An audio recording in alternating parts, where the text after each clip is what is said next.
the White House a short time ago. House Republican leaders meeting with President Obama. So what happened? Well, House Majority Whip Kevin McCarthy is just back from the White House, and he joins us. Nice to see you. Well, thanks for having me. So what can you tell me? Well, we had a very frank discussion. I mean, we have difference of opinion, but I actually believe the discussion was positive. And we're continuing, and we're not done. We're going to continue to work through the night, trying to solve these problems. We offered to the president, we said we would do a temporary debt ceiling to get us into discussions for the next 5 weeks, that we can talk about the big crisis inside our economy. We'd go to conference with the budget to try to move in a stronger place to take care of those drivers that keep rising the debt inside America. All right, so there are really two issues on the table. Debt ceiling, that really was sort of the main issue here today, right? Because the 17th is the deadline, okay. Right? And then the budget has to do with the shutdown.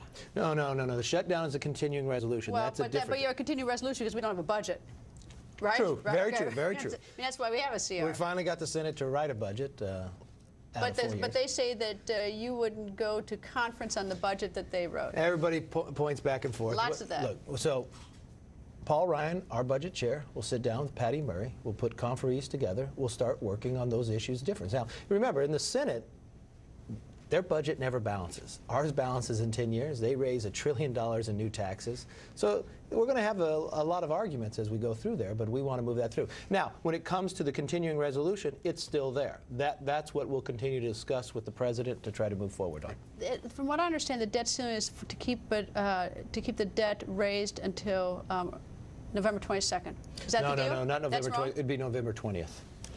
Wednesday. 2 days. Oh, sorry, 2 days off. Well, that's important. The deadlines are important. All right. And the reason that's worse. Isn't that worse? No. Mine, at least, my mistake at least had it open 2 more days. No. It's because what you want to have happen here, you want to take that time period so you don't have to come back to this again, that you solve this problem. I mean, when you think about the amount of debt that we have accumulated, $17 trillion, you can't keep ignoring the problem. Yeah, but I guess the problem is that we had the same discussion, was it August of 2011? Didn't we have the same? And it's like, they never do get solved. It's a little bit hard. I mean, can you understand why I might be a little cynical? You can say it, but you know what else has happened from those? We were the only Congress since the Korean War to actually lower what we spend year over year. So even though we only have one House, by going through that, we have lowered what we spend. We have taken our discretionary money downward. That means we're improving in that way. Now we've got to talk about mandatory, and that's the discussion we want to have for the next 5 weeks. We're going to have Congressman Van Hollen here. What do you think the Democrats, what do you think they think about in the House about your proposal? Well, look, Van Hollen's a very smart guy, I'm sure, and he used to run the political operation. He'll have some very keen things to say about it, but... Does he think it's a good idea, do you think? Oh, no, he'll be like the president. He'll probably want something clean and ignore the problem and just keep rising it. So I think at the end of the day, though, he'll like what we have to offer because it moves in a different direction. And he'll be a conferee into the budget. He can get into discussion. So I hope that he would like that.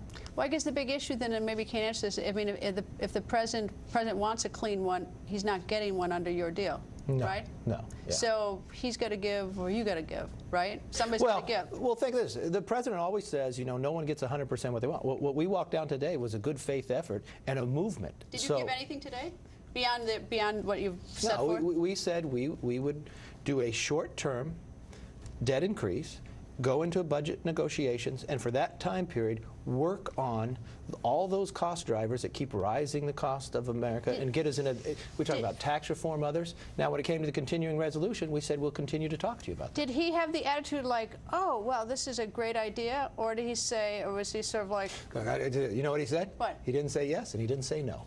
Oh, but, what was the mood like in the room? The mood was very frank. I mean, we were very honest with one another, which is healthy. The most important part, I thought, is instead of talking through TV to one another, we're talking with one another.